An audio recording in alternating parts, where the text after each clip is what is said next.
Boyingale, siyeza kuwe Nkosi ngegama likaYesu Kristu waseNazaretha. Siyakubulela kakhulu ngale mini yakhe engcwele yesabatha siphe yona. Siyakubulela kakhulu Nkosi ngoba siyayiva Nkosi ipresence yakho nezinto Nkosi ozithethayo nathi Nkosi uthethe ukuphila kodwa. Siyakubulela kakhulu Ntate nothando. Siyamangaliswa nje nangoku xa sicinga ngothando lwakho. Umnikelo Nkosi oyenziwe lizulu ukuze sisinde. Onke siyabulela kakhulu, sibulela igazi elihlambayo Nkosi namhlanje. Dala lachitheka kodwa nangoku lisahlamba Nkosi inhliziyo. Ndiyakucela Nkosi njengoba sesiphila ekugqibeleni Nkosi kalomhlaba njengoba sikwazi.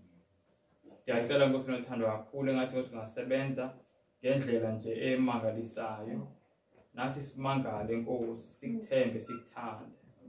Please Heavenly Father, siyakudinga Nkosi kakhulu. Ilizwi lakho liyatsho Nkosi lithi ezisibona Nkosi ixesha liphelile simasihlukane Nkosi nesono sembathi Nkosi Yesu. Siyacela Nkosi usincede engathi singathi xa sifunda ngokwelizwi lakho isono Nkosi silahlekelwe ngamandla kakhulu. Please Father, konke nje Nkosi okusibambile whether kusemakhaya noba kuphi Nkosi ongathi ngizalahlekelwa ngamandla uvele Nkosi uYesu Kristu ezimpilweni zethu. Please Father, njengoba sizofunda sicela umoya wakho engcwele, sicela usixolele sonke kusizono zethu ngokucinga Nkosi, ngokuthetha nangokwenza. Sicela uxolo Nkosi apho sithe sangenzi kakuhle phambi kwakho. Sicela Nkosi usixolele so that Nkosi kungabikho kwanto Nkosi esithayo i-communication between thina nezulu at this moment. Please Heavenly Father, speak more. Siyazi uba Nkosi you have been speaking already and we are really thankful Nkosi. Siyacela nyani Ntate nothando. I pray especially for myself Nkosi ngoba ndingumntwana. Akho kwanto Nkosi endingayithetha enganceda Nkosi abantwana bakho except nje Nkosi ukuthetha umoya wakho engcwele. Please Father, siyacela kakhulu. Sicela konke Nkosi, sicela nokuphila both spiritual and physical Nkosi. Ilizwi lakho lithi unamandla okuphilisa. Nguwe Nkosi inyanga enkulu ogqitha Nkosi bonke balomhlaba ngabantwana. Siyacela Nkosi kakhulu engathi Nkosi engathi ilizwi lakho xa lisiwa liwe Nkosi nokuphila Nkosi wonke umuntu Nkosi okhona apha kule ndlu. Please Father, sicela konke ngegama likaYesu Kristu waseNazaretha. Amen.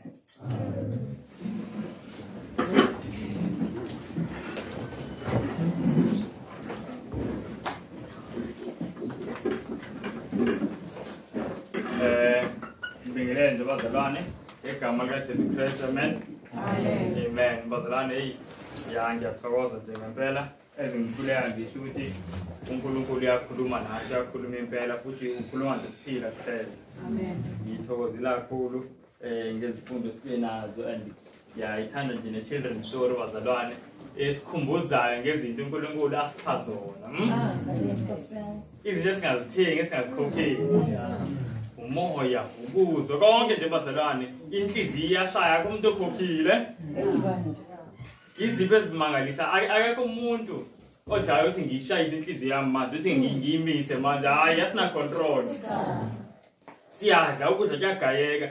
Into esicontrolayo nje kuphela thina ukuhlafuna. Mase kugwinyekile ukudla sazi nokuthi kwenzakalani. Kodwa sizibona nje sisesinamandla. Eyamangalisa bazalwane. So zonke lezi izipho nje ngempela ibe ngathi siyazibonga uNkulunkulu. Amen. Bile ngathi siyazibonga kakhulu. But do you know bazalwane uNkulunkulu mayisipha umoya siphefumula. uNkulunkulu still usala futhi nomoya omningi. You know ukuthi makulo ekushaya inhliziyo futhi akaphelela amandla njengoba eshayisa inhliziyo uNkulunkulu zonke lezi zipho uNkulunkulu asipha zona ngisho nabantu abapha imali still uNkulunkulu sale nemali enjani eningi akuthi mayisipha imali manje asina mali mayisipha izingane nabantu abapha izingane still uNkulunkulu usakwazi ukupha nabanye futhi abaningi usala nokuningi. But you know bazanti kunesipho uNkulunkulu wathi mayisipha wangasali lutho wasala engenalutho. uNkulunkulu ithi iBhayibheli mayisinikeza uJesu uNkulunkulu asale engenalutho. Do you know uNkulunkulu ngengqothi kuthiwa mhlawumbe usindiso lethu lalingathengwa ngempilo yengilosi. wayosala uNkulunkulu eney'ngilosi eziningi kodwa manje uJesu ongeyona ingilosi naye onguNkulunkulu uqobo ngoba uNkulunkulu akwazi ukumdala uNkulunkulu mayinikela ngoJesu wanikela ngento angaphinde abe nayo seyibona lo mbazalwane wamdedela uJesu weze emhlabeni and mawufunda kwincwadi ku-Desire of Ages ku-page 49 siyatshelwa ukuthi uNkulunkulu mayinikela ngoJesu wamnikela at the risk of failure and eternal loss. Njengoba uJesu wayembatha inyama, if uJesu wayengawa nakayi-1 esonweni seyihlukene noBaba completely forever, and wathi uNkulunkulu mayiwele yo risk ebuka kodwa into ekumele yenzeke ukuze abantu basinde, wathi hayi ngizonikela ngayo even though i-risk ikhona. Siyabona bazalwane uthando esithandwe ngalo izulu. Nami ngiyamangala nje kakhulu indlela uNkulunkulu asithanda ngayo. So ngisho ukuthi kuzo zonke izipho uNkulunkulu esingambonga ngazo asikho esibaluleke njengesipho sosindiso. Ayikho into eyakhosta izulu njengosindiso. Ayikho namanje into ekhosta izulu njengosindiso. Iy'ngilosi aziphumulanga. Up and down azikhokhelwa. Kodwa zithi iy'ngilosi mazingena ezulwini zibona uJesu zibona amanxeba ezandleni nasesiphongweni zikhuthazeka ukuthi zibuye zisebenze futhi. Ngoba ziyazi ukuthi la bantu la bezama ukubasiza thina. Angisho phela iBhayibheli kumaHebheru chapter 1 verse 10 ukuthi izingilosi because zingabakhozi zisiza thina esizindlalifa zosindisa ngisho kusho kanjalo. But if you were upetrol wokusebenza kwazo izingilosi siyazi yini umnikelo wenza uJesu. Ngisho nomuntu ewile esonweni namhlanje ingilosi zithi kunini siphinda the same scene. Kube ngathi mhlawumbe kube khona ukudiscourage kancane masingena ezulwini zibona amanxeba. Kwenzeke enye into zithi lo muntu uthengiwe. Yakhosta enzima kakhulu. So then ayikho into kuzo zonke izipho ngiyakubuke nje abantu thola umuntu mayiphelelwe umsebenzi afaste acele uNkulunkulu ukuthi amnikeze umsebenzi. That's a good thing yabo. Nomunye mhlambe mawukuthi ufuna ukushada afaste zonke lezo zinto though is fine ungafasta ukhuleke ucele zonke lezo zinto. But ngiyakubuka abantu the same people abafasta mhlambe uzofastela umsebenzi. Othothi akaze afaste nje athi ufastela nje ukuhlukana nesonto. Athi nje ibazalane ngifasting nje. Cela nje ningikhulekise yangi fasting okay ungastand fasting yini mhlambe oyifastelayo. Ake bazalane nginenkinga nje yokukhuluma amanga. Ngifastela nje ukukhuluma ukuhlukana namanga.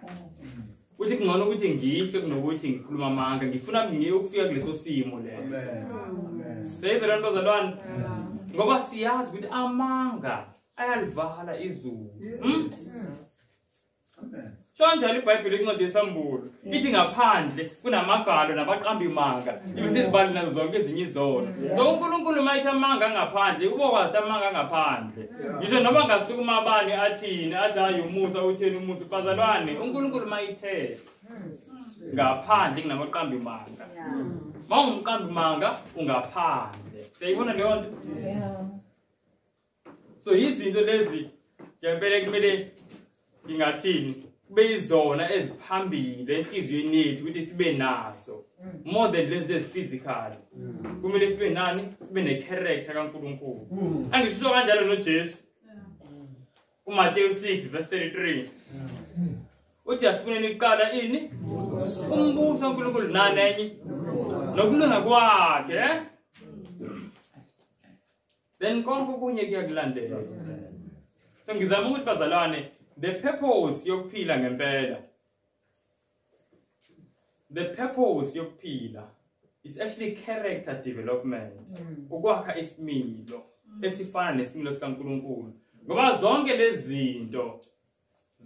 zinto lezi esizijakha kakhulu kuyizona ngempela uthola abantu bazijakha nje ngempela ngendlela emangalisayo.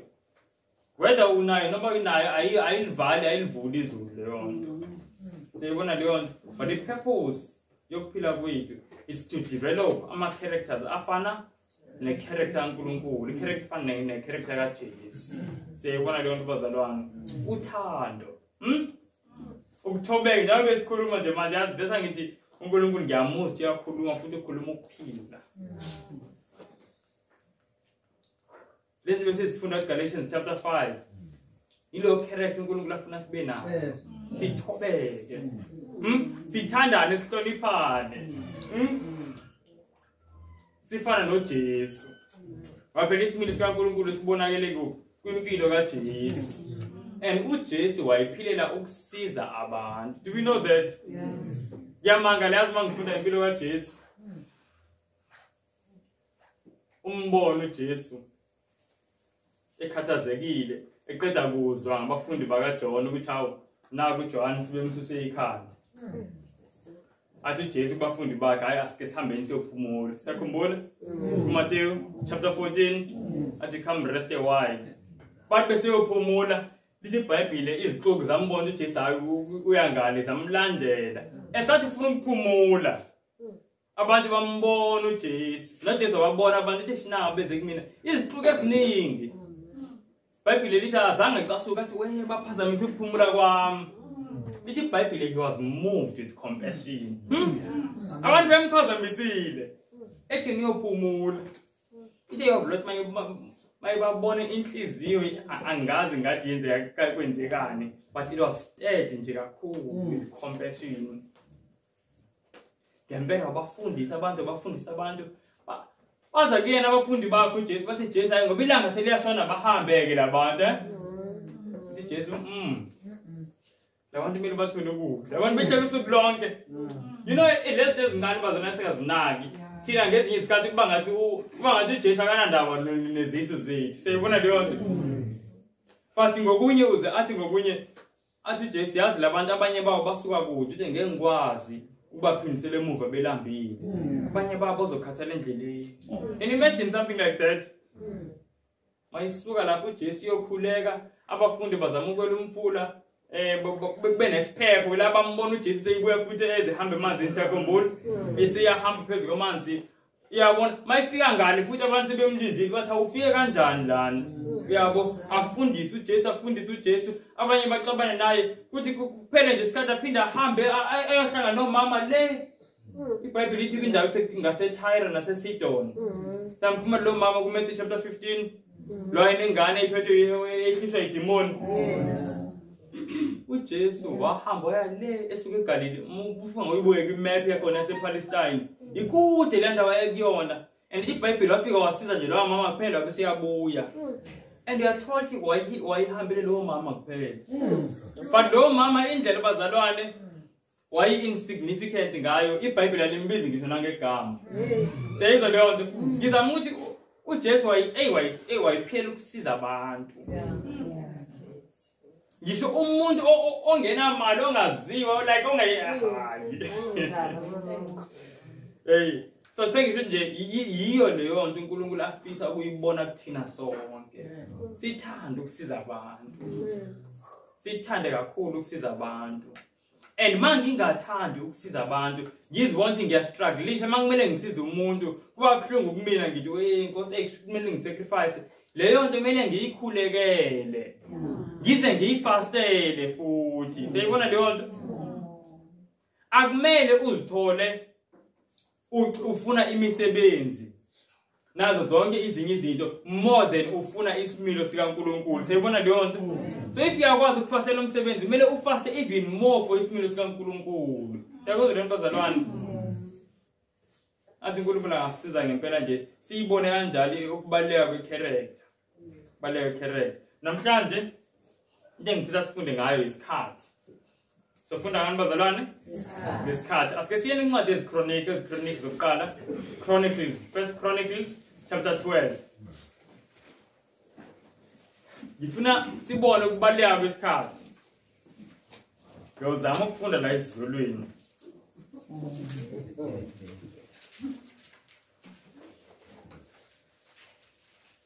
Sesifike bazalwane. Chapter 12, verse 32. chapter 12 verse 32. Yeah, First Chronicles chapter 12 verse 32. Ithi ngifundeni. iBhayibhile kubantwana bakwa Isakhari ngabazi ukuqonda izikhathi ukuba bazi okufanele ukwenziwa nguSirayeli. Izinhloko zabo zazingamakhulu 200. Bonke abafowabo balalela izwi labo. Amen. Amen. Leli verse bazalwane nge-English it's the end of the sons of Issachar, which were men who had what? Understanding of the times, to know what Israel ought to do. Siyabona leyo nto. Na into engifisa siyibuke labazalwane. iBhayibheli liyaveza ukuthi labantu bakwa Isakhari babesazi izikhathi, and ukwazi kwabo izikhathi kwakubasiza ukuthi bazi ukuthi uIsrayeli kumele enzeni. Sayizela lo bazalwane.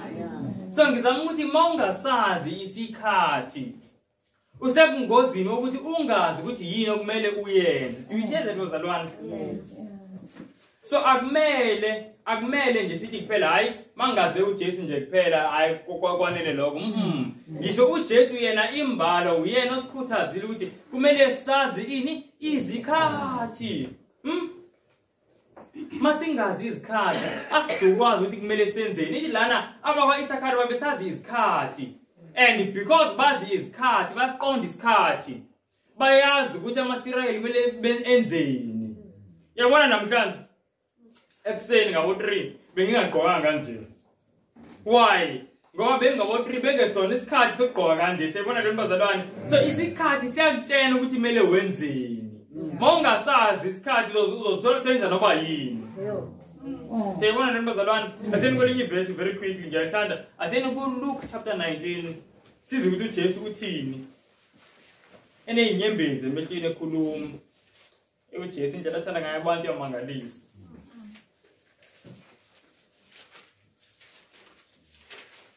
Luke chapter 19. Verse 43. You know, ngithanda ixoxa leli ngoba ngiyathanda ukufunda ngempilo kaJesu. Lana uJesu wayihamba. Ilesikhathi ehamba ngembongolo siyakhumbula. Abantu becula Hosanna, Hosanna, Hosanna. Yabona kuyacelebrate. Hamba ngembongolo. Wathi mase ifika lapha ngakwi Mount of Olives, kuthiwa yini intaba yemnqumo? Yebo, Mount of Olives. Wathi mayifika ngakwi edge yentaba wabona iJerusalem. Umuzi omuhle. Wabona itempeli. Wakhala uJesu. Abantu bamangale bathi uJesu wakhala ngathi sicelebrate thina sithi Hosanna. Waqala wakhuluma lamazwi siwafundayo uJesu. Uthi ngokuba uyakufikelwa izinsuku ikhuluma ngeJerusalem. Lapho izitha ziyakukaka. Ngisho kahle? Ngodonga lwempi zikuhaqe. Zikuvimbezele ngazonke. Zikuwise phansi wena nabantwana abakuwe. Zingashiyi itshe phezu kwetshe phakathi kwakho ngokuba ungasazanga isikhathi sokuhanjelwa kwakho. Seyizwe lo bazalwane. Uthi Jesu lento izokwenzeka uJerusalem, and abe sithi izokwenzeka uthi ngoba you did not know the time of your visitation. Ngifuna sibone bazalwane ngempela ukuthi kubalulekile kakhulu ukwazi isikhathi. It's so important to know the times.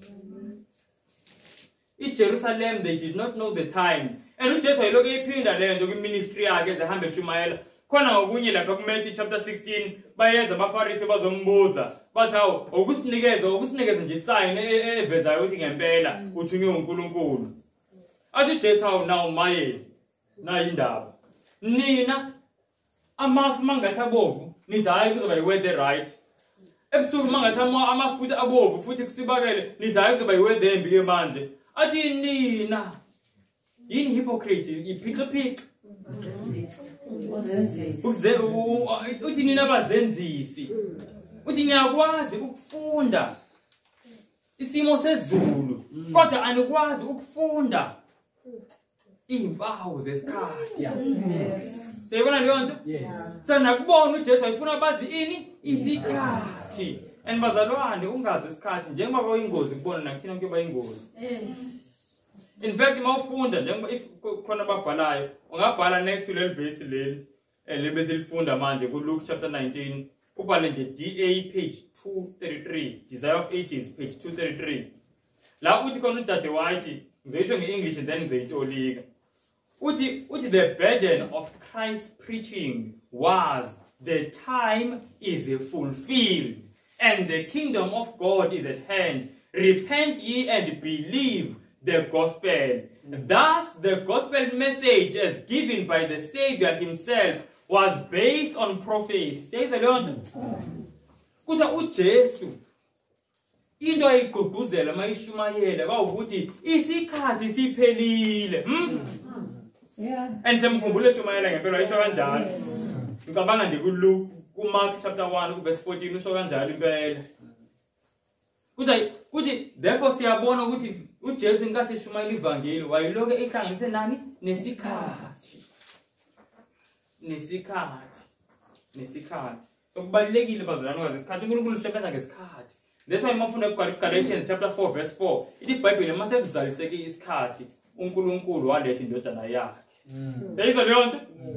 uNkulunkulu usebenza ngani ngesikhathi. Namhlanje sizofunda ngesikhathi. Amen. Ngifisa sibuke bazalwane ukuthi lezi zinto ezenzekayo ziveza ukuthi siyisikhathini manje.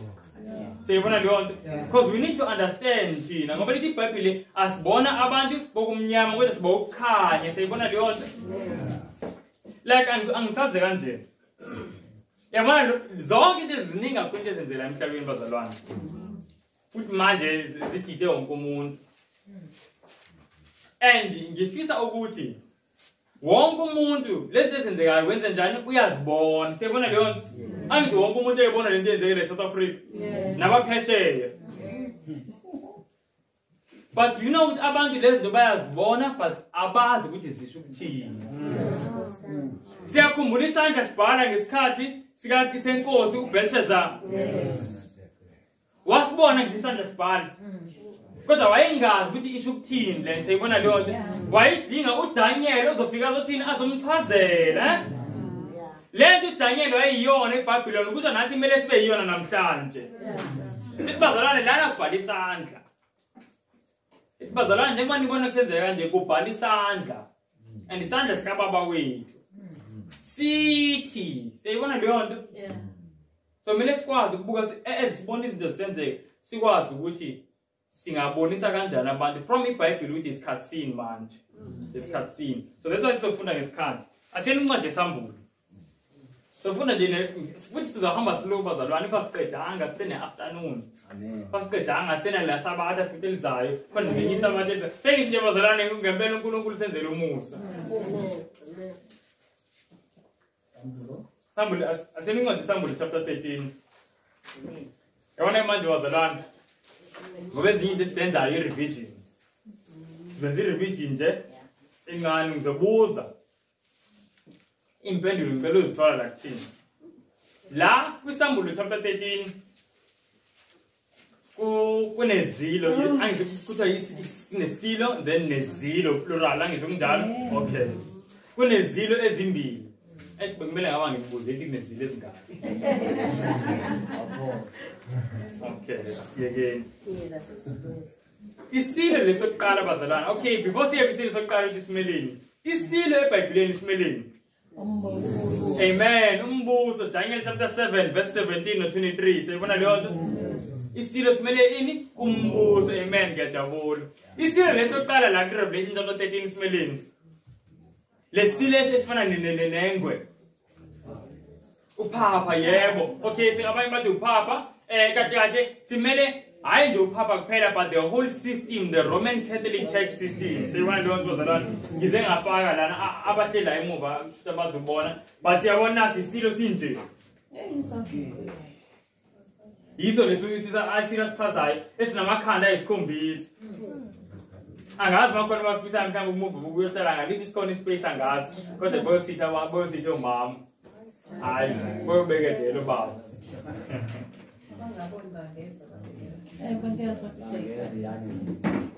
yeah bangaboni bangasondela okay it's fine so yiso lesilo simele in Roman Catholic Church system siyazi na kubuka asibukeni nawo Pope lo Pope obusa manje Pope Francis and siyambona bazalwana uthi uhleli between yini lela siyabona izithombe zamakerubi angisho kodwa eBhayibhelini siyazi iBhayibheli liyasenza uNkulunkulu kuphela umuntu ohlala phakathi kwamakerubi so njengoba manje ebeka amakerubi la uthi ubani yena sayizwa leyo nto mawufunda incwadi yaMakhubo chapter 8 ithi iBhayibheli esilalele Nkosi waSirayeli wena ohlala phakathi kwamakerubi so naku umuntu ozenza uNkulunkulu siyebo ulo angibezi yakudala so yiso lesilo iBhayibheli lisitshela ukuthi sizokhuluma amanyala sihlambalazi izwi likaNkulunkulu alright siyabona lesilo bazalwane iPope noma mhlambe iRoman Catholic Church system number 2 ngubuzayo asikayi kumavesi manje ningayazi impendulo then siyakulona ivesi lesilo bazalwane yakuthiwa siyobusa isikhathi singakanani which is 1,260 years. Okay, acabangeni bazalwane. Funa sihambe slow so sizwe sonke nabancane nabadala nabasanda kufika kumele beze. Siyabo? Bese sihamba slow. Asene kusondisa incwadi yesambulo. Incwadi yesambulo chapter 13.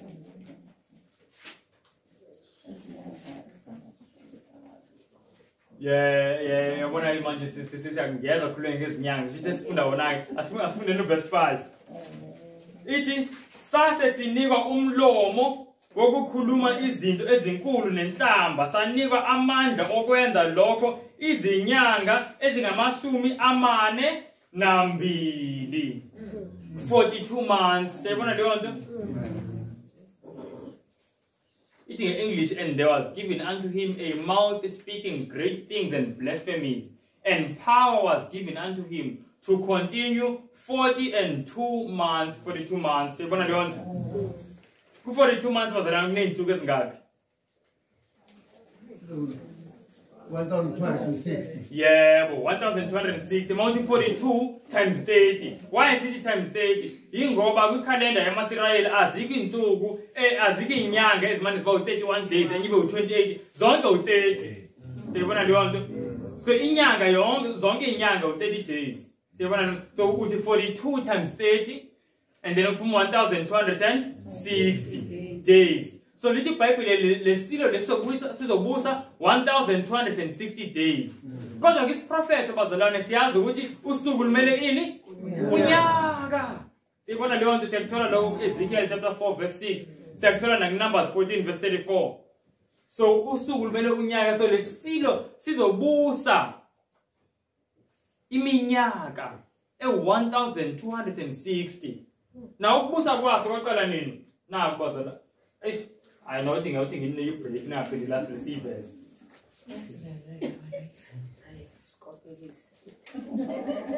Nangu nyaka. Njengoba manje sikunyaka 2021. Isilo sona saqala ukubusa ngonyaka 538. Siyabona leyo nto udala ngithi. And then mawubala 1,260 years. Siyaphela la ku 1798 unyaka 1798 siyabona leyo seyi revision lebazalwane siyayazi lo angisho kwaphela kanjani ukubusa kwako uNapoleon wathumela ukhona isoldier yebo waboshwa uPapa amen then balahlekelwa amandla wabo ngalesikhathi bebusa bazalwane mafunda incwadi yesambulo futhi 13 verse 7 siyatshela ukuthi babebulala abangcwele ngalesikhathi futhi ila isabatha laNkulunkulu lalicindezelwe phansi mawufunda incwadi kaDaniel chapter 7 verse 25 kuthiwa lesilo lesi siyohlosa ukushintsha ini isikhathi nemithetho kaNkulunkulu and ngempela siyabona kwenzeka kanjalo now lesilo bazalwane sathola inxeba la ngo-1798 ukubona makuliwa umuntu athole inxeba limbeke phansi angakwazi nokusukuma kwenzeke kanjalo kulesilo but iBhayibheli likhuluma indaba enkulu lithi leli nxeba leli lisazophilisa siyibona leyo nto ayesibukeni bazalwane ayesibukeni and ukuphilisa kanxeba phela if bazalwane hayi nje ngicela ukubuza if bazalwane nje njengoba nje ngineenyawo zowu2 and then ngithole mhlambe inxeba la ngilimala kunyawo then angisakwazi ukuhamba siyibona leyo nto sengiyathuka mase ngiphilisiwe nizobona kanjani sengiyahamba ngendlela bengihamba ngayo eqaleni siyibona leyo nto so iBhayibheli malithi inxeba lizophilisa lisitshena ukuthi mase liphilisiwe inxeba isilo sizokwenza lento besiyenze eqaleni siyibona leyo nto bazalwane because asikaphiliswa masingakenzi lento besiyenza if before ngilimala ngihamba straight nengalimala ngaqhuka akaphili usaqhuka siyibona leyo nto kodwa once ungibonise ngithi ukuthi uphilile nimbonile uhamba kanjani kale ndlela kuqala silo nathi kuzenze kanjalo so lezi khathi bazalwane sizitshentshina sezidlulile zokushushisa zokubulawa kwabangcwele ziyeza without a doubt bazalwane nakanjani umbuzo kumele ngabe siyazibuza sisonke ukuthi ingaba ngale ndlela engiphila ngayo manje mangizibuka manje ngale ndlela engiphila ngayo ingaba ngiready yini ukufela uJesu siyibona leyo nto ingaba ngiready yini ukubeka phansi ukuphila kwami ngikubekela uJesu if kunzima mina ukuthi nje ngihlukane nje namanga nje kuphela if kunzima nje ukuthi ngihlukane nje nama-miniskirt nje kuphela if nje kunzima ukuthi nje ngihlukane nje nama-grudge nje kuphela ngingahlukana kanjani nokuphila kwami siyibona leyo nto bazalwane ngeke we are really coming here so and namhlanje we are going to see ukuthi siya la yabona lento ezenzekile bazalwane singibona sisondele kakhulu na iBhayibheli athi sikufundele leli verse elisho ukuthi inxeba lizophila ningazitsheni mhlawumbe ngiyazakhela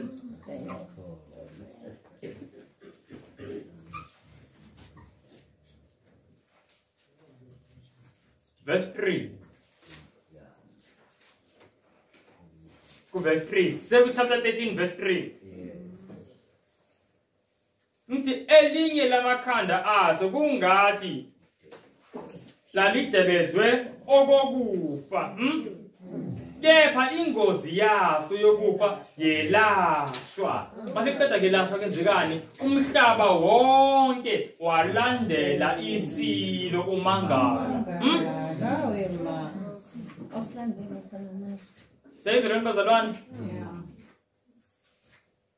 ithi umhlaba wonke so sengisho ukuthi nalamavesi yasibona ukuthi kumele singethuki masibona abantu abaningi beqhubeka nemithetho yesilo one of imithetho yesilo ukugcina isonto siyibona leyo nto so singabothuka sithi kodwa why majority kungathi iwrong I'm sure mhlawumbe ithina sinephutha Bible lithi majority izoba senkingeni izolandela isilo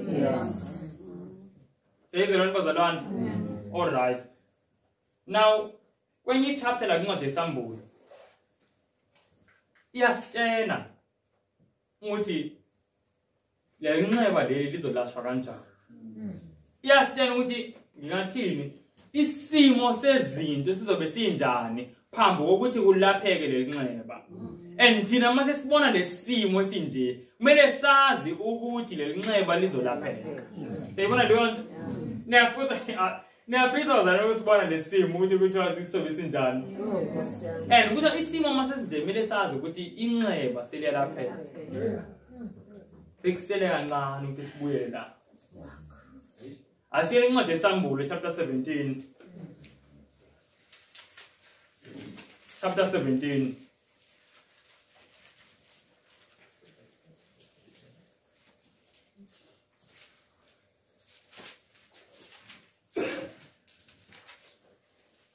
yazi sofunda kuverse 4 bazalwane ayesibhekeni verse 8 zofunda isambulu chapter 17 verse 8 obazalwane kubalekile ukwazi isikhathi ngiyayiphinda lento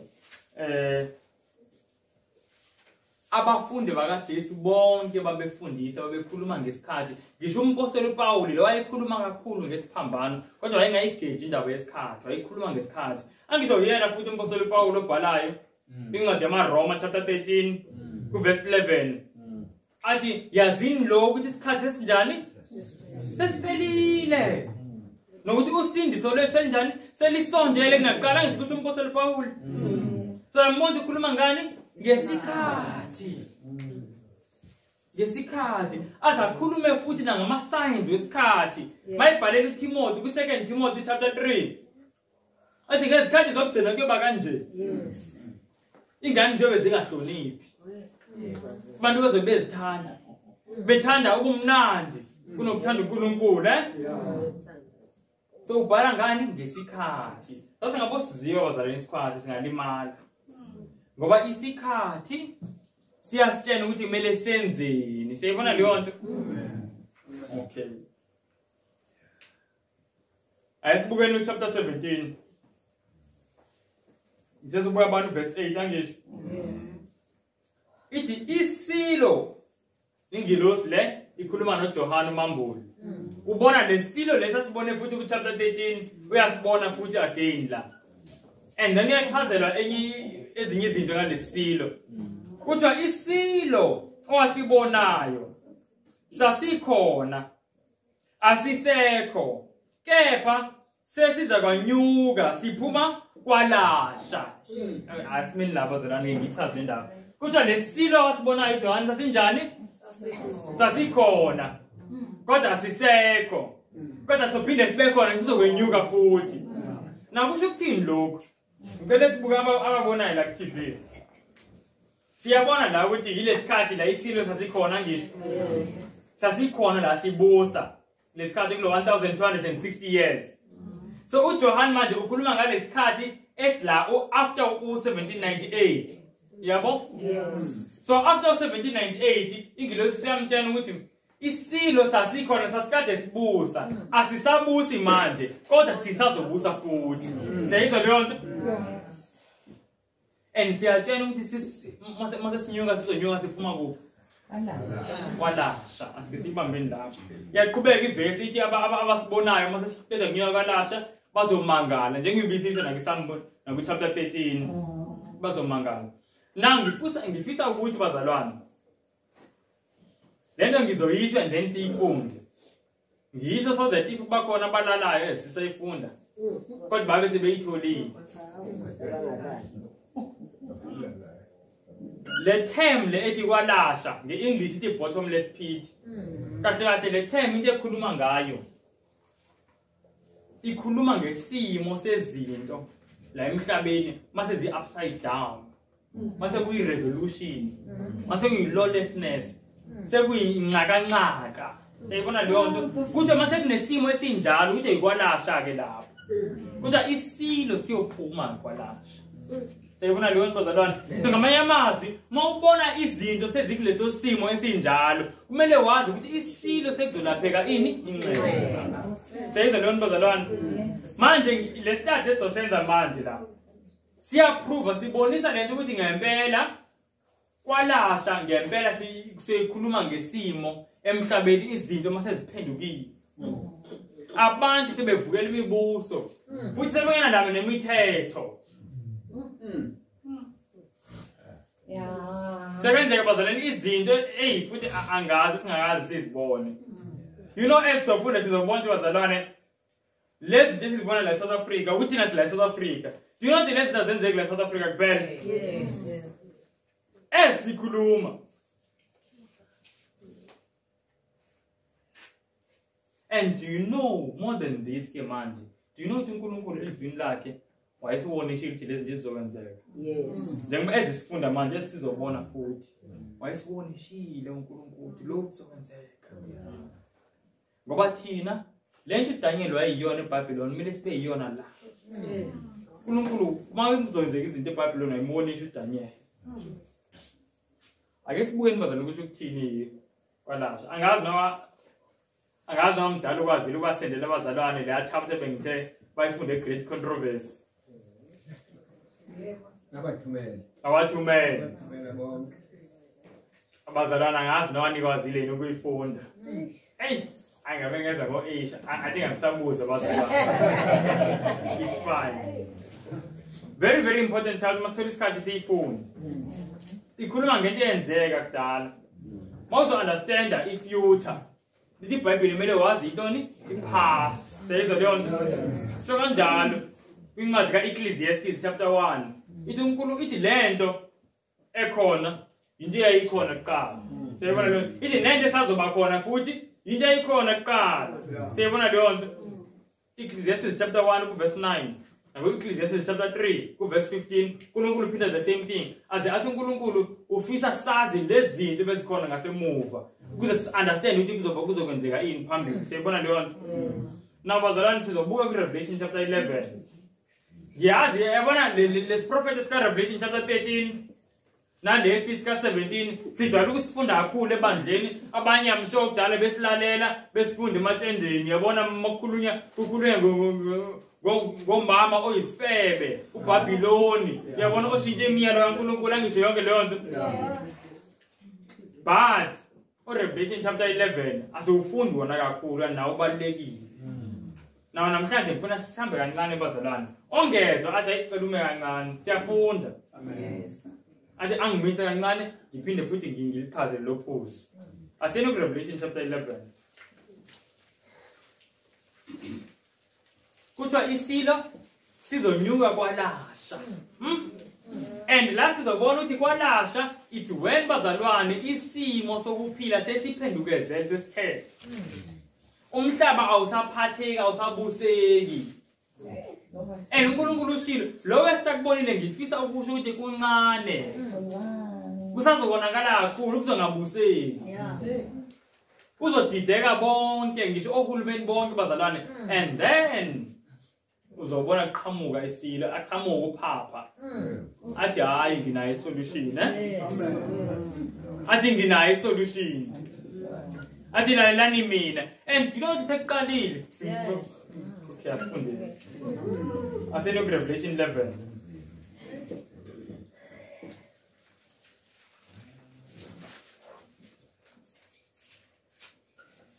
Ngicela sifunde. Manye amavesi sokweka bazalwane. Manye nje sizawafunda kahle. Lana kuJohane unikezwa into ukuthi makaqale itempele ukuthi igceke kodwa ngaphandle angalikali. Asesibambe nje kuverse 2. Now sonke siyazi mawuqala incwadi yesambulo especially nakulabo abancane. Lezi zinto sizo understand the more ziphinda kumele slow repeat. Yabo? Mawufunda incwadi yesambulo chapter 1 verse 1 siyatshela ukuthi incwadi yesambulo uNkulunkulu usinikeze ngani ngama signs nama symbols. Sayibona leyo nto? So ngamanye amazwi kunama symbol okumele sikwazi ukwa understand ukuthi asho ukuthini. Sayibona leyo bazalwane. And singavile sozele masifundile isambulo ukuthi weye baba wakhulunya ngezilo nayo sikhuleke bazalwane uNkulunkulu asisize siqonde. Amen.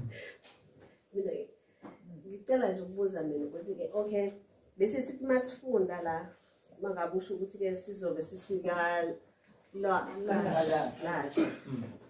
bekuba sengazathi la siphuma khona bekusuke sengathi isihogo leso bekungaveli ukuthi kanti mina engifuna ukubuza ukuthi ke kusho ukuthi ngale nkathi ke sesiphila isilo lesi isona esobe sihamba phambili ngalokho isona esobe sidriver. Yes. Yabona amanje isilo ngisebona iRoman Catholic Church system le isilo ikhona but iBhayibheli likhuluma ngokuthi manje izophinde ibuyele kulesi simo eyisona. Izovumbuka kwala. Sayibona leyo nto? So and siyazi kwala ngiyakube isihogo ngoba iRoman Catholic Church ayikho sesihogeni manje. Ayizovumbuka futhi esihogeni. Sayibona leyo nto bazalwane. Seyibona leyo nto. Yes. But sizobona ukuthi kusho ukuthini. Okay. Yabo njengoba ngichazile nje ngempela. Okay, asike sibukeni. Siyabonga. Ithi kepha verse 2 ngicela verse 2. Igceke elingaphandle kwetempeli ulishiye ngaphandle.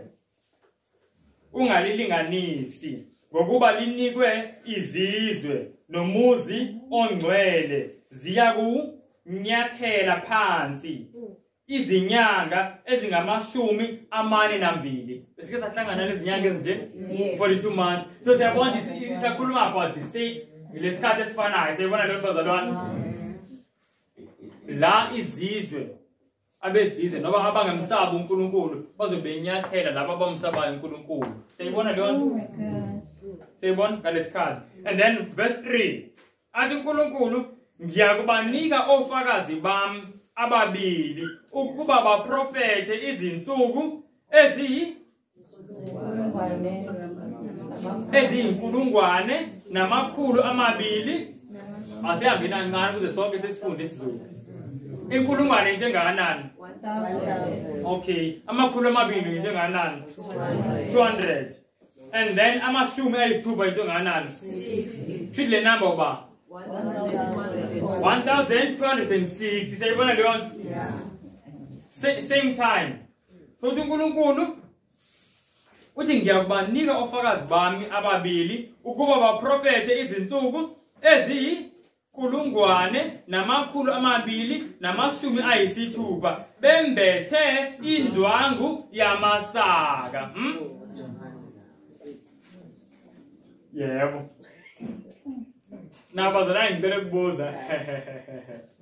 Ave ngijabule nje asifunda ngoba ngicela ukubuza ukubuza. Laba prophet ababili ekuthiwa bazoprofeta. Wasicabanga laba prophet laba ababili abazoprofeta. Ngobani laba bazalwane? Yini le laba prophet? Sizicabangisisa. Akulona iBhayibheli. Okay, uthi umunye iBhayibheli. Yebo.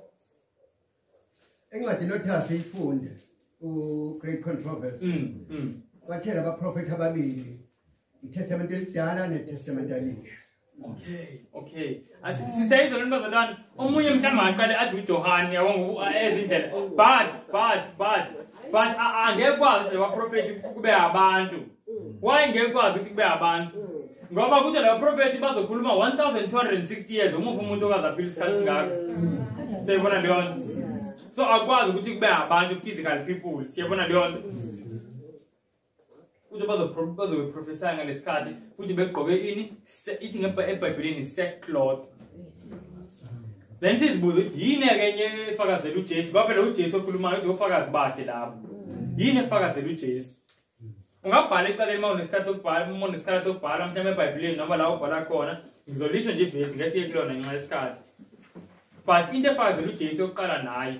Mawufunda kwincwadi kaJohn chapter 5 ku verse 39, uthi uJesu uthi nihlola imibhalo ngokuba kuyona nicabanga ukuthi nani inokuphila okuphakade kodwa iyona efakaza ngobani kami. Siyibona leyo nto? So uJesu yini ufakazi wakhe? Imibhalo. Na ngicela ukubuza ngalesa sikhathi uJesu ayikhuluma kwake yiphi imibhalo ayikhuluma ngayo? Yini? I-Old Testament wangesikhathi sikaJesu engabi kini i-New Testament. Siyibona leyo nto bazalwane? So uJesu uthi i-Old Testament ifakaza ngaye. Ufakazi oqala lowo ofakazayo ukuthi uJesu uMesaya uyeza. Then ufakazi wesibili okhuluma ukuthi uMesaya seyifikile, i-New Testament. Siyibona leyo nto? And elinye ivesi elifakaza le nto, Matthew 24 ku verse 14. Nakhumbula uJesu ashoyo ukuthi leli vangeli lombuso liyakushunyayela kuphi? Ilizwe lonke lokufakazi kwizizwe zonke. Seyizwe lonke. So leli vangeli elihamba manje ne New Testament uthi Jesu nalo lubufakazi ukuthi uJesu weza ngempela wabafela abantu. Ukuthi abantu banethuba lokuthola usindiso ngaye. So abofakazi abawu2 yiyo iBhayibheli, the Old and the New Testament. Siyibona le bazalwane? And nayi ne quotation mhlambe lapho befundile incwadi bekhuluma ngale quotation le. Great Controversy, page 267. It is the two witnesses represent the scriptures of the Old and the New Testament. It both are important testimonies to the origin and perpetuity. It both are witnesses also of the plan of salvation. The types, sacrifices, and prophecies of the Old Testament point forward to a Savior to come. The Gospels and epistles of the New Testament tell of a Savior who has come in the exact manner foretold by the type and prophecy. So, ofakazi obayithu labo, Old and New Testament. Now, uthi uNkulunkulu ofakazi bakhe iBhayibheli, Old and New Testament. Uthi bazofakaza begqoke ini? Amasaka. Uthi amasaka wani? Uthi amasaka wani kam? Indwangu yamasaka, yes. In English it is sackcloth. Ngicela ukubuza koyedwa. Kuthi sonke kodwa ngicela phela siphendule one by one. Bazalwane, eBhayibhelini abantu babegqoka amasaka makwenze njani? One by one, isandla. Isandla. Yewe mama. Mabekhala bezisola kuNkulunkulu. Amen. Bekhala bezisola. Okay, abanye yebo. Makwenze njani futhi okunye? Noma mhlawumbe umuntu omunye ezila, eshonele, sibona leyo nto. Noma kunesikhathi sobuhlungu. Mhlawumbe adabule nje impahla athi ngigqoka amasaka. Sibona leyo nto. Izinto zingamhambeli kahle, kukubi ngempela. Ayigqoka amasaka, azithele futhi ngani? Ngomlotha. Sibona leyo nto. Manje indaba uNkulunkulu ethi iBhayibheli kuzobe kungalihambeli kahle ngaleso sikhathi lesiya. Kalo 1260 years. Ngoba phela uyaveza ukuthi ngempela kusho ukuthi njengobethi lizobe lishumayela kodwa ligqoke amasaka. Kusho ukuthi lizobe lingashumayeli nje ngokujabula, Kube kunosizi. Izinto zingahambi kahle. Kungani bazalwana sicabangeni. Okay, siye umamsoma zami ekhaya. Ngicabanga ukuthi ingoba umphiki Kristu uzobe esethi nje phansi ngeBhayibheli. Okay. Angisho lana sikhuluma ngesikhathi sesidlulile. Yebo, la kusuka ku538 siya ku1798. Nasi isikhathi esikhuluma ngaso bazalwane. Ngiyajabula nje siyakhuluma so that angabikho osalayo. Angisho sikhuluma ngesikhathi uthi uNkulunkulu ofakazi bakhe bazofakaza ngalesikhathi lesi, bagqoke amasaka, indwangu zamasaka. Siyabo? So sibonile ukuthi ofakazini imibhalo, ama dark ages, yes. La umphiki Kristu vele antichrist yiyo le papers. Yiyo vele la ibusa khona. And uthi uNkulunkulu izwi lakhe malifakazi lapho lizobe lifakaze ebunzimeni. Ngekho mnandi. Manje umbuzo wami uthi indaba andisiphendulile uMamsumi. Uthi ingoba umphiki Kristu bese icindezela imfundiso zethu. Kodwa siyathina le ndinto eseyidluliso yinto wayecindezela imfundiso zethu. As ofakazi baNkulunkulu izwi likhuluma. Different people beze beshumayela kusukela koWaycliffe, koJerome, koHuss. Sibona leyo nto bonke labantu abanye bashiswa. Kangeyona yazi ngalezo sikhathi akudala bazalwane ukuba umKristu kangeyona nje into nje ovula ufaka isticker nje emotweni. Mawuthi umKristu ngoba uthi ngempela yabona nje ngirede umfela uJesu. Ongeveli bomKristu kodwa uhamba ngamaCleavage uyabona nje awukazinikeli ngempela awukabikho ready ukuhlukana nomhlaba. Siyabona leyo nto? Awukwazi. Ngoba ngaleso sikhathi ukuthi mawuthi ngumKristu ngigcina isabatha laNkulunkulu uyazi ulwe nalababusi. Any day can be the last. Any day ungangena emlilweni. So sazi this is isikhathi nje samaCleavage nje nezindipho zonke lezi zinto ezibabantu asikho. Siyabona lo mpazalwane wenza exactly lento ekhulunywa uNkulunkulu. Futhi umuntu ophikisana nayo uyamyeka umkhulekele angakuphazamisi. Ngoba uyazi ukuthi angeke nje ngivele ngithi ngathi ngiready ukuyifela lento bese ngiyacompromise. Angalezo sikhathi yayo esinye isikhathi nje ngempela. Manje wonke umuntu nophuza hayi mina I'm a Christian. Kuba kufi wangisho. Sebuyistayela. So yabo faka bankulunkulu ingakho ungasho mhlambe nami jo. Mhlambe nawo ngasho ubufuna ukusho ngofakazi ngikunike ithuba nje. Yebo. So kwakunzima for ufakazi bankulunkulu ngoba abantu babebulawa befakaza nabo futhi iyasho la. Ithi when the Bible was proscribed, meaning it was forbidden, abantu bangavumelekanga babe nayo by religious and secular authority, when its testimony was perverted and every effort made that men and demons could invent to turn the minds of the people from it. It is when those who dared proclaim its sacred truth were hunted, Yes. betrayed, tortured, buried in dungeon cells. Do you know what for a great controversy? Kunabantu babengcwatsha bephila. Uthi omama ababemangaliswe ngendlela ethusayo ukufa kaJesu bathi ngathi uJesu ashiya izulu. Uthi hayi ayikho nalento engiyifayo. Bathi mabebizwa omama nezingane ngokukhoza bona kwelinye ilizwe I think seNetherlands kangavunyelanga ukuthi babashise ngomlilo kushiswa amadoda. Omama kuthi sobangcwa bephila. So bese begqokile kahle ngathi bayoshada. Bahayi balalise. Thela umhlaba. And each and every time lokuthela kuyavaleka kancane banethuba lokuthi hayi ngiyaphika lento bengiyifunda. Then so easy nje ukuthi bakhishwe. Sayibona leyo nto? Yini babamba bazalwane till the last moment. Uthando for uJesu. Bayemangaze into eyenziwe yona bazalwane into uJesu ayenzile. Masingayiboni ngempela ngesikwazi ukuma ngesikhathi siyakusona. Kumele sihlale siphambanweni sike sihlale ngempela. Sike sihlale sibone bazalwane ukwehla kaJesu eshiya izulu. Otherwise ngeke belula for us to make a sacrifice. But yabona lo lathando lo babambile. Njengale sibonele besisho uMamsabela. Kuthi nabo bebengahlwanga nabanye abantu. Kodwa hey mayabona mase kufika uthando kaJesu. Imbambe ngempela bathuka abantu. And namanje lonke ushintsho kumele silenze empilweni zethu. Nayi into kumele ngabe siqhubha uthando lukaJesu. Kuthi mase ngathi kunzima sesiyafisa ngathi kufana nomhlaba. Nayi into esibambile kodwa kunomuntu washiya izulu. Thina understand bazalwane hey.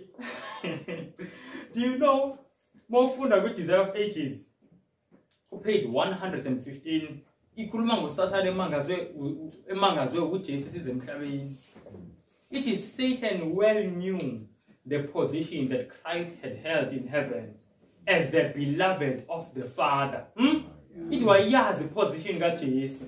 It is Satan well knew the position that Christ had held in heaven as the beloved of the Father. It is that the Son of God should come to this earth as a man. It filled him with apprehension and amazement. He could not fathom the mystery of this great sacrifice. His selfish soul could not understand such love for the deceived race. Kuyena sibani sezulu. Ingilosi zonke zikhothama kuye. Bavele kwehla the best of heaven. Yini eyenza ukuthi uNkulunkulu abathande kanje abantu. Kuthi uSathane ayinga understand. Seyizole quotation bazalwane. And thina ayisithusi lento ngoba asikaze sibe sezulwini sibone iposition kaJesu ezulwini before ehla. But kuthi umuntu ayazi iposition kaJesu. uSathane. Mase ibona uJesu ezozalwa esibayeni. Kabla angenzi nomqondo. Abantu ngathi bemhlukumeza kanje uNkulunkulu bengamfuni kanje uNkulunkulu avule izinto kanje sobazana yilona uthando lusidonsayo ayisibuyela sesibuyeleni la siyeni siyaqhubeka ku Revelation chapter 11 all right asiyeni ku verse 7 manje so kuthe labofakazi bazofakaza isikhathi singanani 1260 yes sibona leyo nto yebo then verse 7 ithi verse 7 kuyakuthi sebe buqedile ubufakazi babo amanye ama translation athi sebe buqeda meaning le insuku zokugcina zobufakazi babo siyibona leyo nto ithi sebe buqeda ubufakazi babo isilo esiphuma kwalasha siphuma kuphi kwalasha siyakulwa nabo sibanqobe sibabulale ithi nezidumbu zabo ziyakusala ezitaladini zomuzi omkhuli othiwa ngokomoya iSodoma neGibhithe lapho nenkosi yabo yabethelwa khona ithi abanye kubantu nabemindeni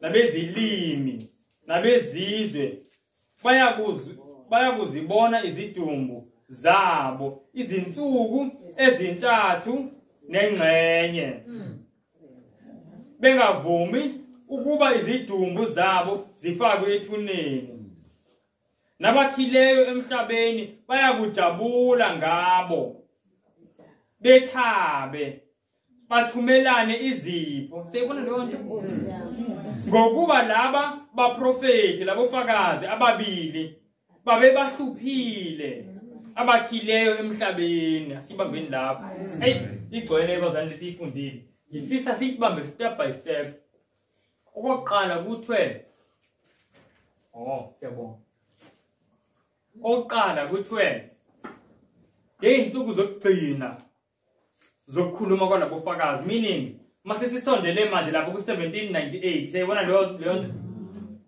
kumele silindele ukubona futhi esinye isilo naso ukuthi siphuma kuphi kwalasha akusakhulunywa ngalesi silo besikade sikhuluma ngaso ngoba sona already sesiyabusa ngaleso sikhathi angisho siyibona leyo nto sekhulunywa ngesilo sesibili esizophuma kephi kwalasha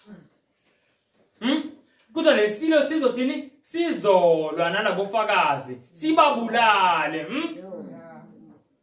iRoman Catholic Church ayibabulalanga labafakazi meaning ayibaphucanga yabashisa yashisa amabhayibheli into eyenza iRoman Catholic Church ithathile iBhayibhile yathi iBhayibhile yizwe elingcwele kodwa iBhayibhile ithina kuphela njengabapriest esikwazi ukulitolika ngakho ke akumele nina ningabantu nje aba-ordinary nibe namabhayibhili siyibona leyo nto sokwenzeka kanjalo so yebo babesilwa nelizwi kodwa bengaze balibulala bebenze ngathi bahambelana nalo kodwa belisebenzisela inhloso zabo belixuba nezinkolo zabo siyibona leyo nto ngamanye amazwi kufana nje noshembe ukuthi mabasutha umuntu akashembe uzolikhotha iBhayibheli masomvezela ukuthi kodwa nje nali iBhayibheli laso Acts chapter 4 lithi alike igama esindisa ngalo phandle igama lika Jesu hayi yabonakelana ke yabo umuntu lisebenzisela inhloso zakhe kodwa abasho ukuthi nje complete hayi iBhayibheli sesilahlele kodwa la kuveze esinye isilo ukuthi mase kuyaphela lesikhathi towards 1798 kuzophuma esinye isilo kwaLwasha esizoqeda nje nya iBhayibheli sayizwa leyo bazalwane niyazi kwaba khona isikhathi esidala emhlabeni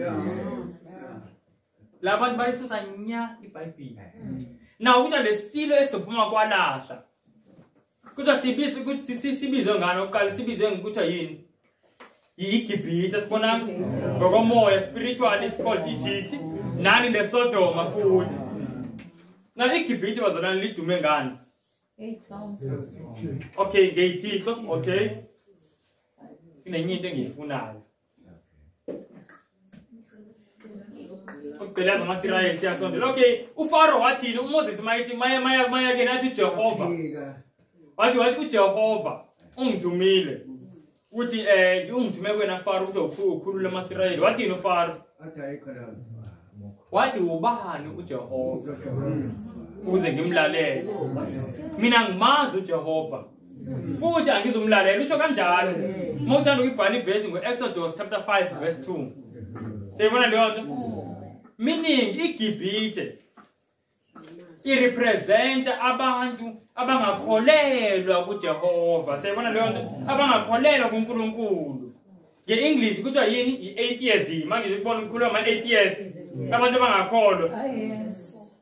So kuthiwa manje lesilo lesi le country lekhulunywa ngayo la i-characteristic yayo yokuqala ungakholwa. Siyibona leyo nto? Akholwa kuNkulunkulu. Number 2 kuthiwa iSodom. Awubazalana iSodom hayi ngangitshela nani idume ngani iSodom? Ngokukhohlakala yebo kunenye into engiyifunayo.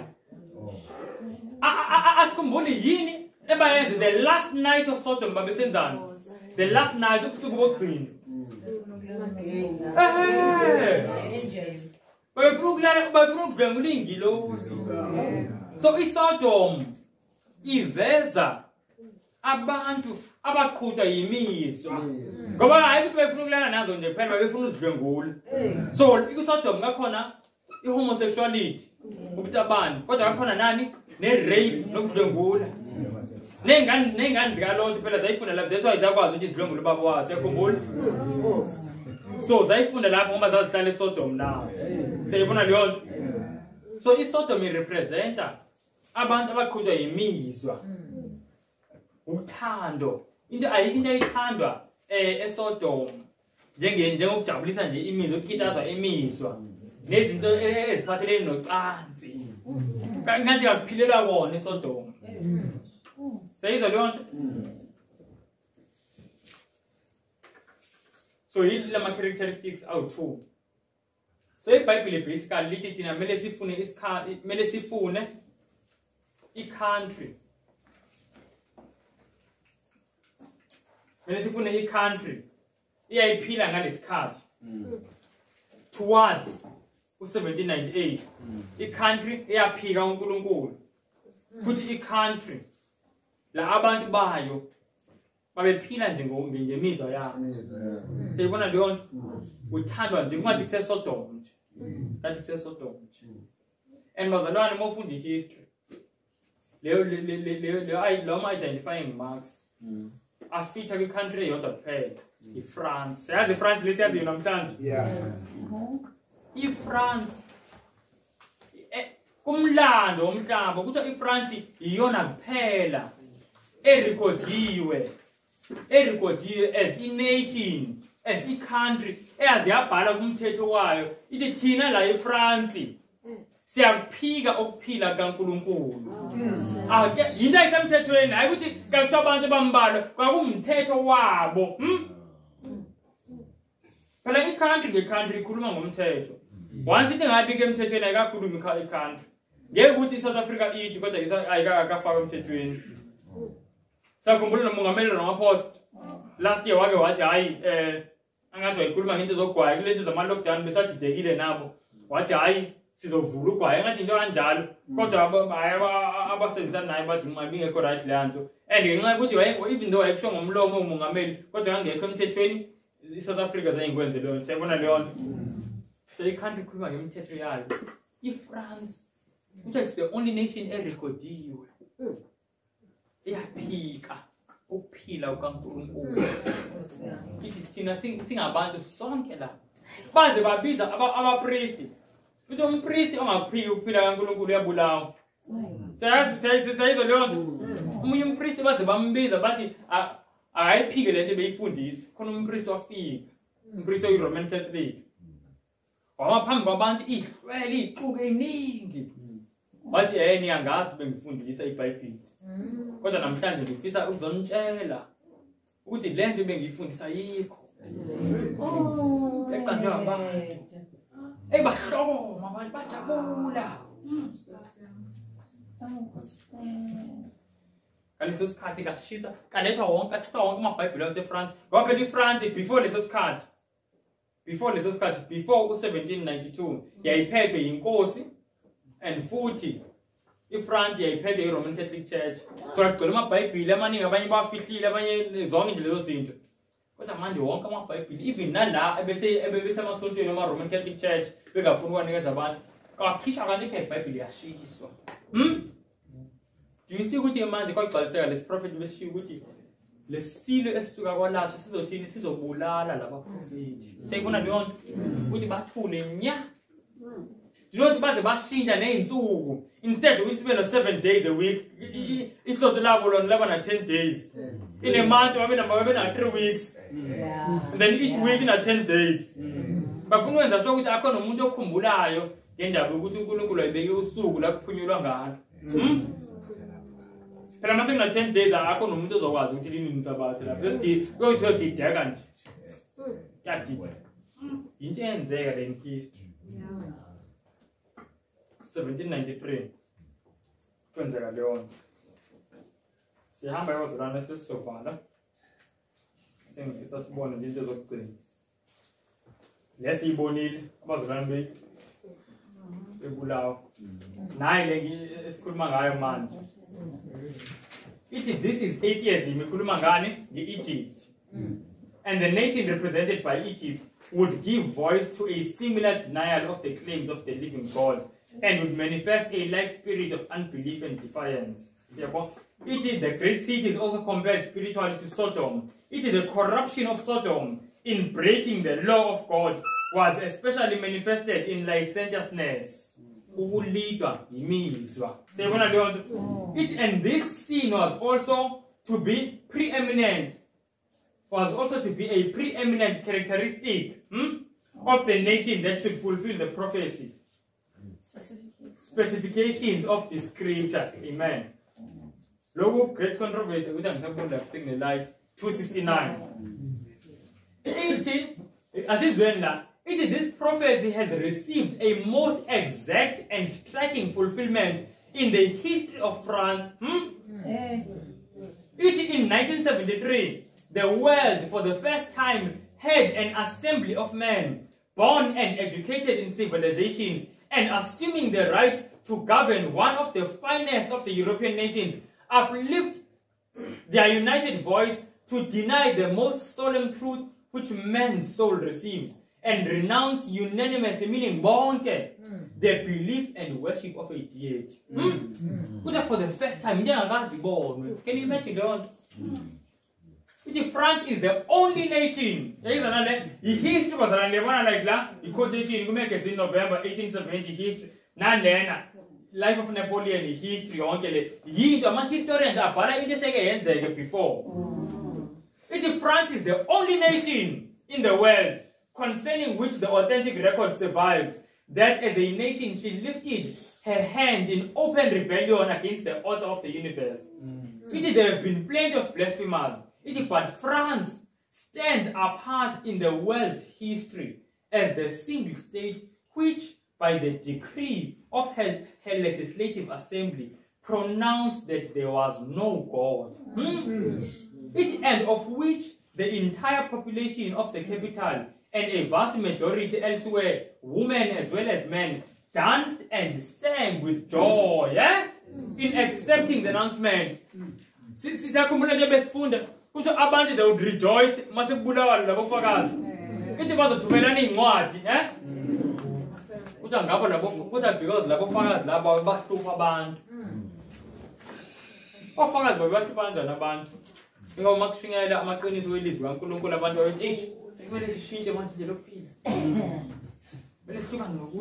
So mathatha izwi alisafuneki ukuthi hayi izwi siyalikhipha la eFrance ukuthi abajabula badansa abantu. Sayizwa leyo nto?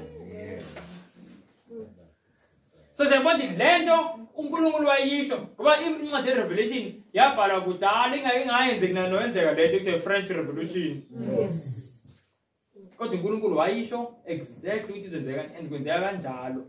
Do you see bazalana iqiniso likaNkulunkulu?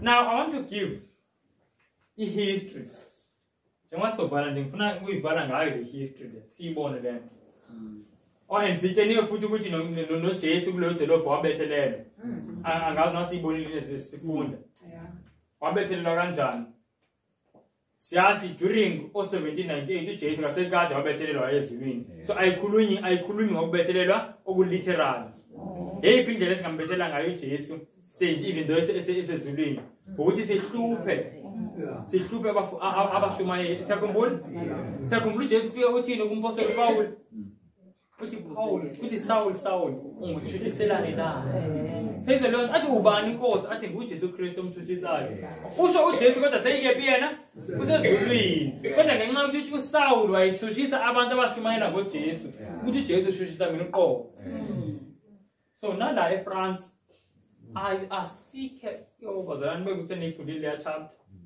asikho isizwe esikehlupha amaKristu njengalesi uyabona ngivele lesithombe abantu belele phansi kanje angamaKristu la khona isikhathi ekuthiwa Saint Bartholomew Massacre le gama lithi massacre it means mass killing la bazalwane kabulawa amaKristu mafuna great controversy within a matter of weeks kabulawa abantu abo 70,000 amaKristu target amaKristu kuphela can you imagine leyo nto imizimba ayilele kanje wathi ngophuma esitolo ekseni weqa imizimba manje thina sakhaliswa weqa amasonto siyabona kushisiwe la njengoba weqa amathi la weqa imizimba ifa uhamba ngemoto ushita uzokuphepha imizimba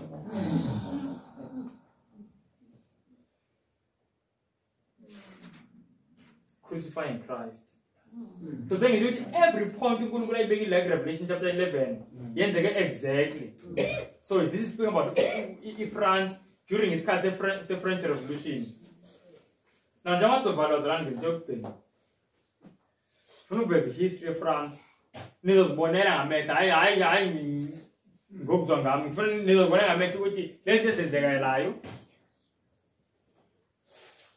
zenzeka and French Republic ukuze ibe khona yazalwa yirevolution kwaqale kwaliwa ayisibukenze nje sisizibonela ngifuna uyifunda manje into yokuqala isenzeke eFrance before kwenzeke zonke le nyakanyaka before kube khona iFrench Republic abantu babehlupheka siyabona izithombe labantu ngenxa yokuthi kwakunezimpi eziningi zaziliwa yiFrance iKing Louis the 15 wayilwe impi ende ka7 years and impi bazalane ibiza ikhosta imali sayibona leyo nto so yayishiya iFrance ngenamali ngoba wesike futhi mase kuqhutshekwa iAmerica nayo ingena empini neEngland iFrance yazama ukusiza iAmerica ngokuthi inikeze iAmerica imali I'm sure abanye bayazi lezi zimpi lezi ngo1776 later ama war of independence ayilwe eAmerica iFrance ngoba yayizonda iEngland yazama ukusiza iAmerica siyibona leyo nto inikeza imali yabaphuwa even more so abantu babahlupheke ngokunzima bazalwane but as abantu behlupheka do you know ukuthi inkosi zaseFrance nabantu abaphakeme bakhona nabantu abasondelene nenkosi nabapriest abaRoman Catholic priest abelapha abephila abantu besenza nje kanjani behlupheka but kuthiwa bubuka yabona kuyiphelisi le eyakhiwa inkosi ngalesikhathi lesikhathi sekubusa uKing Louis the 16 bazalwane kuthiwa izinto kuthiwa kuseVersailles baze bayistory isekhona namhlanje kuthiwa bazalwane umuntu owayiyongena khona mhlambe ecela khona into kwenkosi nobethini wayithi mayingena khona athuka thawu uthi kakuba ngathi isezulwini kakuba ngathi ngomnye umhlaba losiphila kuwona mayingena la wayethukile kakhulu nabazalwane so bazalwane abantu while abanye behlupheka abanye baphila impilo yani yobucebi bespenda imali I mean yabona if ngathi into enje even namhlanje kulesikhathi imagine ama millions into nje bazalwana amagolide wonke la kakumangalisi And then kwenzeka ngokunye kuba ne-meeting ngenxa yokuhlupheka kwe-country. Le meeting yayibizwa nge-Estate General. Kuba ne-meeting.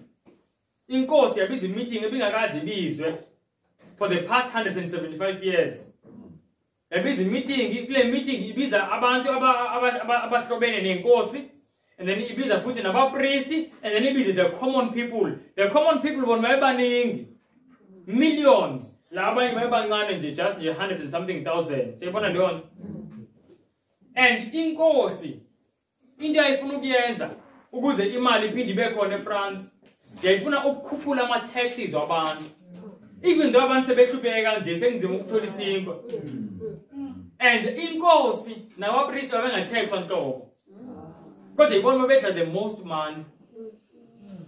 Kwakunomuntu oyiqashe inkosi, i-minister of-finance. Yathi yona yazi inkosi masifuna ukuthi kumele sibe nomnotho la eFrance. Asiqale sitaxe ini abantu abahlobene nenkosi nabo abathexwe. Akuthexwe futhi nabantu nabapristi labo abathexwe. Hayi inkosi yala. Yagcina yabakhipha yathi futhi naleli kwiparlament icishe libe kanje bakuhlangene khona yabona yindlu yenkosi hayi kungazitshentshele neparlament umuzi wenkosi nomuzi libe kuvese yabona indlela umuntu ngayo. Hayi bani. Labantu beze kule meeting bayabuka isimo sezinto labathi awu njengoba silambe kanje lapha ngaphandle kanti kunjena la benyanya abantu inhliziyo zabantu. Nkosi yami. Abantu baqhubeka ne-meeting baqhubeka. Inkosi yayimosha la sesithi hayi ngoba abantu babengafuni ukuthi kunyuswe ama-taxes of la abanye abantu while already bayastrugglisha. Already bakhokha ama-tax aphezulu. Bathi akunyuswe ama-tax wenkosi. Inkosi yathi hayi ngiyanivalela anisazukubuye ningene la kule meeting. So inkosi yabavalela. Kwala lapho-ke bazalwane. Baqala inkinga. Abantu bahlanganise bebodwa-ke manje. Lena kuthiwa yi-tennis court agreement. La benza i-oath bathi asizuhlukana la singazenzelanga umthetho wethu njengabantu. Sesizibiza thina njengabantu ngokuthi siyi-National Assembly. Inkosi manje sesiyibeka phi eceleni. Iyozibonela ukuthi yenza kanjani. Siyi-National Assembly kumele sibeke umthetho ukuze nenkosi naye ibuse isebenzisa lo mthetho wethu. And you know ukuthi makenzeka leyo nto bazalwane. Abantu baqala i-looting. Kuthiwa baqala i-looting. Balutha izinto. Do you know ukuthi kali kaqala kulutha elizweni bazalwane? Ngoba lento yasitshela ukuthi kusezokwenzekani. Kuthiwa kaqala kuluthwa izitolo, ama-bakery, zonke lezi zinto. Ithi and then abantu basuka lapho bangena emizini yabantu. Sayizwa leyo nto? Bangena emizini yabantu. Baqala with the rich. And inkosi masiyibona leyo nto yaresponda by force. Kuthi ya-assemblisha i-army yokuthi i-protect la police yayo lapha kuleyo ndawo kuthiwa kusave Versailles. And then yasurrounda futhi nalapha eParis. Sangizwe sizwe ngeParis, i-city eseFrance. Kwaba khona i-army lapho. Kwaba khona i-army lapho. Abantu bezwa ukuthi hayibo inkosi seyiresponda manje kanje ngokuthi isibizele amasotsha. Abantu nabo baqala bazicoshela izikhali. Bathi hayi sozilwela. And mabeyicosha izikhali babonde umsizofa wamasosha anesibhamu. Siyabo? Kwaba khona umuntu one-inside information ukuthi kunendawo ekuthiwa kuseBastille abanje ngibhalile Bastille Luteus. IBastille ayingahlala ukudla ihlala izikhali izibhamu. Abantu kuthi baya bazalane like thousands and millions abantu begcwele.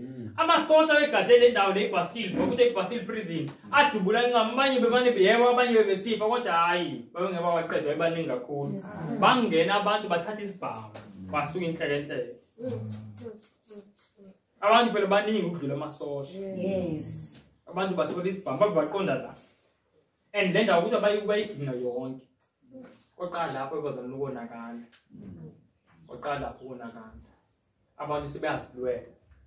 And ngo-1792, that's when ke manje kuzalwa ini le country sifunda ngayo lekuthiwa yi-France Republic. Previously bingene republic. Ngo-1792 inkosi bayisuse esihlalweni.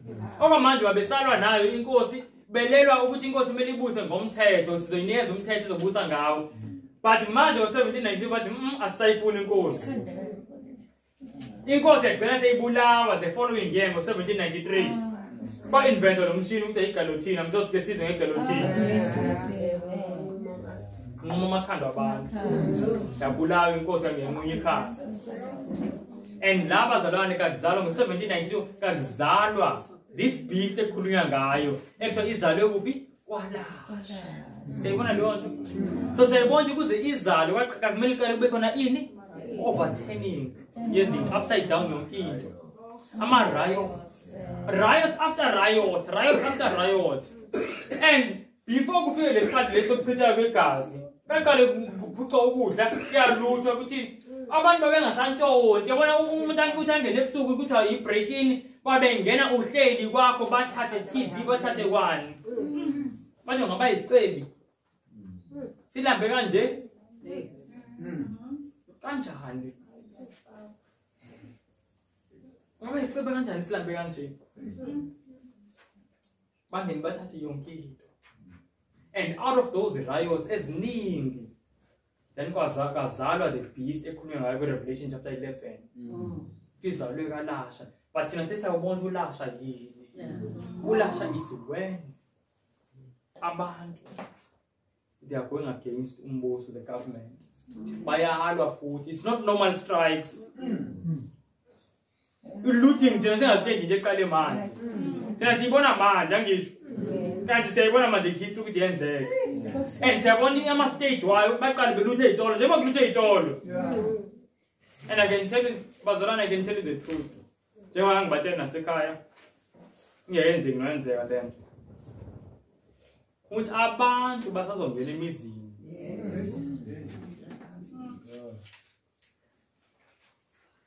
abantu basazongena emizini now I'm just going to show into yokugcina nayo le esiyibona yenzeka ngo-1793 so kathi mase kuzalwe i-French Republic ngo-1792 ngo-1793 benza babhala le nto babeyibhala phansi yokuthi hayi asamfuna uNkulunkulu la amapristi bazalwana ukuthi amakhanda awerola day by day igalothini mawufunda i-Great Controversy uthi Ellen White iblade le yegalothini ukuthi it could not fall fast enough indlela abantu babebaningi ngayo belokubulawa now la 1793 shisa iBhayibheli but you know ukuthi ngalesikhathi umuntu oseyenza lokushisa kwalamaBhayibheli naley'ntshutshiso akukhona umuntu angazi mhlawumbe abawufundile umlando bazomazi kuthiwa nguMaximilian Robespierre. uRobespierre uyena manje waseyilida yonke le movement sengathi seyumongameli eFrance siyibona leyo nto and uRobespierre into yamenza ukuthi akwazi ukulida le movement siyazi yini ingoba mayikhuluma kangathi ikhulumela amalungelo wabantu wayekhona nakula parliament kathi behlangana nenkosi ukuqala lokho ekhulumela amalungelo wabantu khulumela amalungelo abantu united yabona zonke lezo zinto ekugcineni kuyena uRobespierre ekhulumela amalungelo abantu seyibulela abantu futhi siyibona leyo nto bazalwane. Now I want us to see the stages. So kuqala kuyi-looting ezitolo kuba yi-looting emizini and then from looting kwachitheka igazi siyibona leyo nto sekuyi-bloodshed manje bazalwane njengoba sikhala abantu kubuhlungu uyabona kufile abantu bayi-29 akachitheka igazi kakhulu manje akachitheka igazi kakhulu but esibuka nama-stage I want to say bazalwane igazi lisazochitheka igazi lisazochitheka yiwo lawa ama-stage and then in the final stage ngithe kwavela umuntu emehlweni wabantu engathi hayi ukhulumela abanye abantu kwawuyena manje bamthembile ukuthi alide siyayibona leyo nto. Now just see bazalwane ukuthi ngempela lezi zinto ezenzekalayo before sifunde do you know ukuthi before sifike lesikhathi esikusona manje u-Ellen White wabhala ngale history ku-Great Controversy and then kwincwadi last day events umbheke uthi read every verse let all who would understand the meaning of these things read the 11th chapter of Revelation. Read every verse and learn the things that are yet to take place in the cities. So, and I told you, history is how to repeat. I'm saying,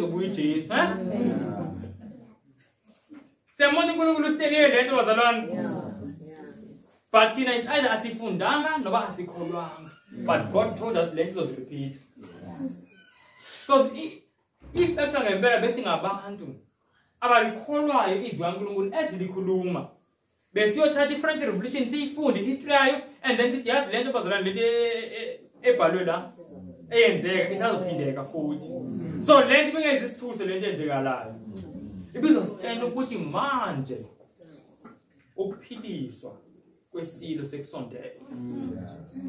Uphilisa ukwelashwa ngengqondo sekusondela. Sizibonile bazalwane lesi manje ngiyadlula la sizobuyela. Yashisa. South Africa lesi angeke ngikhulume kakhulu. Ngiveza nje izithombe. Sibonile bazalwane yinto esiqala ukuyibona. Yethusa. Buka ama-ATM.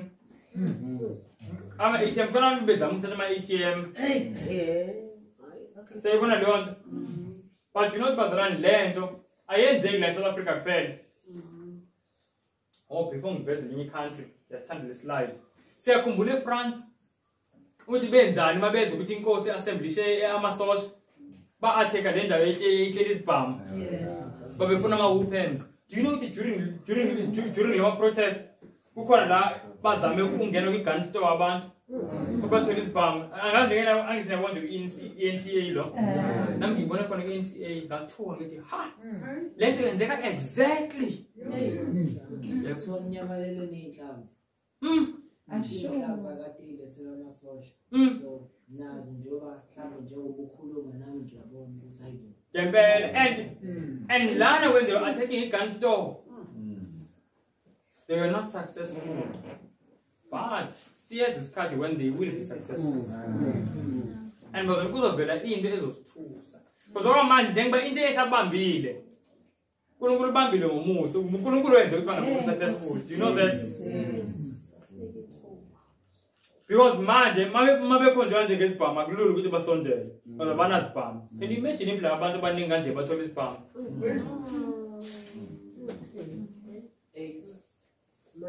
And then I end like South Africa parent, they're being siege. Eswatini. Bugala, Eswatini. Saying some come to unprecedented shooting. In Daika's end. Put out my ballet, it's on Monday night. By the time the monarch's plane took off in Balegun Swat, much of the luxurious property owned by himself and his associates, including supermarkets, cars, trucks, etc., were set ablaze. I'm sure this year, this number is 15 July. 2021, and then man. Everywhere, like one day I say Cuba, they protest. Cuba, almost killing America. And as in a vessel, which doesn't got Boga Bonaventa, but Penn release more. In the land except Colombia. And you can't let South America. So, place after place, Bazaran. Place after place. So, what is happening? So, now what I'm saying is that Bazaran already. Assessing the need, we stage, say bottomless pit, without a doubt. Because let's see the lazy, bonga bantu ba reporter, but as gas is and Masibuwa thina bazalwane ngamehlo wethu ingaba mhlambe inhlanhla. Do you think it's a coincidence ukuthi the same time kwenzeka lento zo COVID, the same time kwenzela ama protest? No, uNkulunkulu uyakhuluma. Uthi isikhathi siphelile. You know ingoma manje mina ngazazithula. Ingoma ezikhuluma ngezulu. Mina ngaba sibheka phezulu. Because bazalwane ni conviction yami, let me share with you. Conviction yami.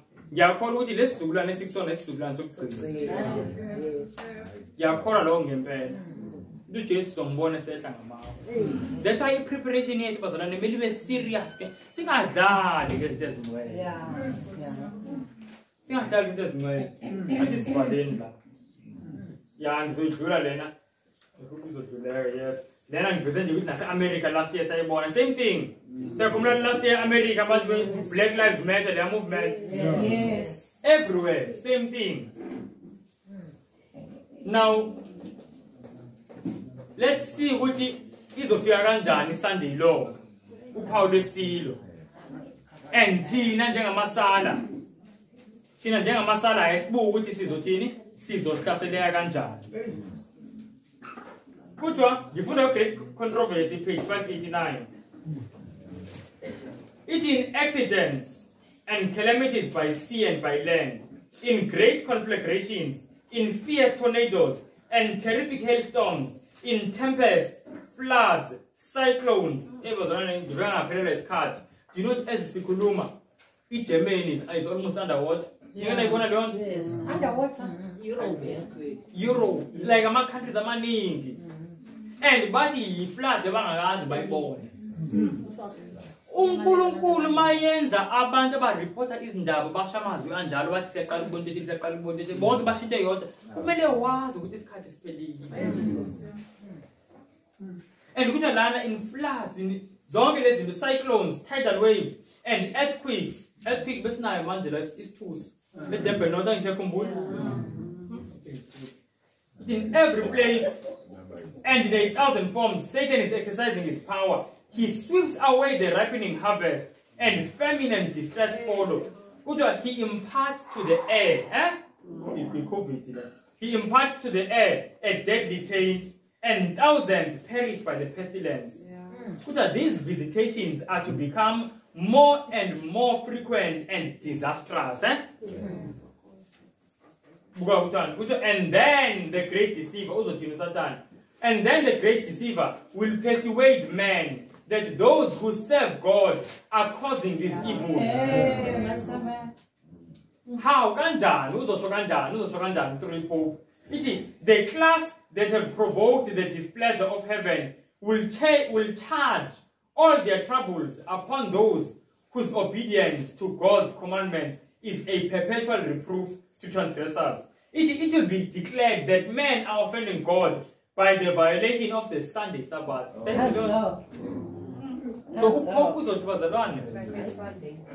And uzomikisa iqiniso namanga. Iqiniso azolisho uzotibazalana lezi nkinga ezenzekalayo ingoba sisukile kuNkulunkulu. Iqiniso lelo. Seqalile ukusho. Uzothola lezi nkinga zonke zenzeka ngoba sesisukile kuNkulunkulu. Siyibona leyo nto. Iqiniso lelo, but manje uzomixa namanga. Athi the only way sikubuyela ngayo uNkulunkulu is to go back to the Sunday Sabbath. Sayizwa leyo nto. So if manje abantu population yonke ikholwa ukuthi ukuze lezi zinto zonke lezi zime yonke into ibuyele back to normal, kumele sonke sibuyele ku Sunday Sabbath. Uzitshela wena abantu bazoba friendly kuwena uma uhamba uthi hayi uSunday yabona uNkulunkulu. Kuzothi wena uxabene nathi phela mawusho kanjalo. Ngoba kuze sibuyele back to calm to peace. Mele sigcine sonke uSunday. Manje ulushumayela ngeSabathi noSaturday. Sayizwa lona bazalwane. And this is coming very soon. Bazalwane, angisho lento kanje. Ningasibhala le statement manikwazi ukubhala somewhere. The statement esitholakala Testimonies to the Church, volume 5, page 452. Testimonies to the Church, volume 5, page 452. The Sunday movement is making its way in darkness. Yes. Meaning, the leaders are concealing the true issue. Should all Pope bayayifihla the true issue. That's why mabavela oPope kakhulu.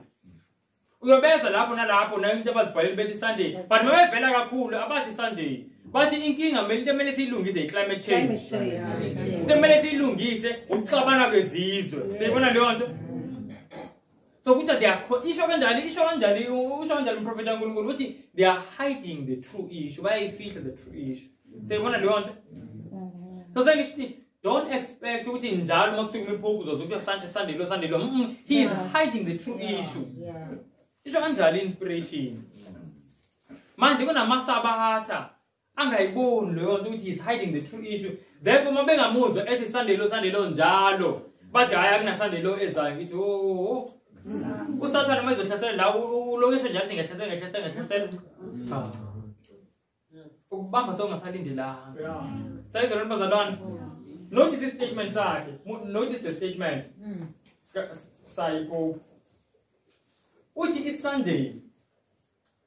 Sunday like the Jewish Sabbath is meant to be a day which heals our relationships with God, number one, with ourselves, with others, and with the world. As it's meant love.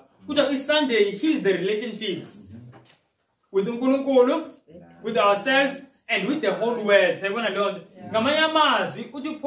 If isizwe siqabene, it's cracked into two. Nabantu bayaqabana kuyaliwa kunama revolution uthi i-solution ezosiza to heal ama relationships Sunday say the Lord uthi Sunday heals ama relationships but akapheleli lapho uyaqhubeka futhi uthi the laws of weekly rest forbade work on the seventh day. Rest opens our eyes to the larger picture and gives us renewed sensitivity to the rights of others. And so masiphumula sizokwazi nokubona the rights of others ama countries where ama rights abantu acindezelwe phansi what do they need according to Pope? They need Sunday. Kuthi Sunday isiza ukuthi abantu bakwazi ukubona zonke lezi zinto iqhubeke lana into ayibhale yi-document ebhalwe uPope by the way that see for 2015 yeah it and so the day of rest centered on the Eucharist sheds its light on the whole week and motivates us to greater concern for nature and the poor. Yangena nature food. Sunday, it helps us with season climate change. So do you see what the land which is into Zendera? Mind the popular issue 2015. But Ellen White let me bala. That this is full of revelation. Zipa look down, Ellen White in the 1800s. Can you believe that? Because ubalo ukuzenzeka look and manje siyabona ukuthi iya lapho ngempela. Bazalwane, what's the solution? Ngizorasha la kule solution. I want to be honest, bazalwane. uNkulunkulu usinikeza into ekumele siyenze. Ayisengizoskipha lena ngifaka mhlawumbe mase ngifaka ivideo ku YouTube but this is just telling us ukuthi uPope lento yasibonisa ukuthi through yonke lento enzekela uPope is gaining influence asibuke okay ngifunde the last line only. It aiming at becoming more fully universal through absorbing the world. It outside of the spotlight of media attention. It was the Catholicity of Rome that gained a great deal from the COVID year. Say the Lord. During the COVID year 2020, akekho umuntu ogaine popularity njengePope. Do you see that, Brother? And young men see Bible le beast is alright akulasha. Once it confusion is hard for everyone else. That's when is staged this basset with a Pope. And during the COVID year, I get to obtain influencing a Pope. Now we National Sunday law song is won't be able to buy or to sell. Or we can pay. Yes, because we get what in service in any how we see. Says the Lord was done. So if ever as if we better to receive how we see, what do we need to do? Kumele siphile ngendlela that we are able without us buying and selling. Nayi preparation kumele siyenze. Yabona ngiyayithanda preparation esidila kuyona manje siloke sikhuluma ngayo the spiritual preparations. Yabona leyo nto njengoba siloke sikhuluma ngecharacter ibalulekile. But you know the physical preparation is also important. Njengoba sikhumbula noNoah. uNoah njengoba ekhuluma ukuthi kuzozwa umkhosi kuzozwa uzamcolo. the Bible was a preacher of righteousness. It's on the second Peter. I think it's first or second Peter. So Uno was giving about spiritual preparation, a preacher in righteousness. But was there also a physical preparation? Yes. Why yeah? So ngisho kanjani ukuthi Christ sekanje if mina angiprepare physical. Bazalwane, uNkulunkulu usithenile, we need to leave the cities. Yes. And bazalwane ngempela, like yazi I really want to be honest. Ngicela ningize bazalwane. This is so serious. You know, as kuvalekile, as bekuvalekile izitolo. Le thing is isithombe.